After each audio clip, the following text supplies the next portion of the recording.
কত কথা কইতাম রে দুইজন বৈশা পুকুর পাড়ে, সেই সব কথা পড়লে মনে চোখের পানি ঝরে বন্ধু রে।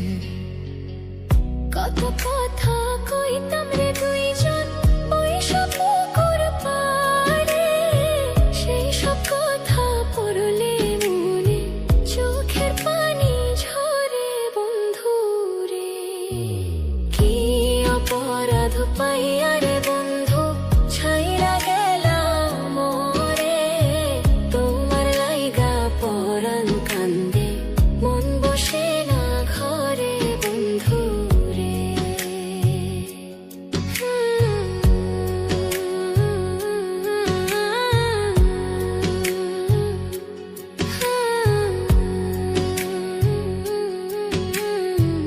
বাড়ির পাশের কদম গাছে বসে কত টিয়া, আমার মনে কষ্ট দিয়া করে করলা বিয়া বন্ধু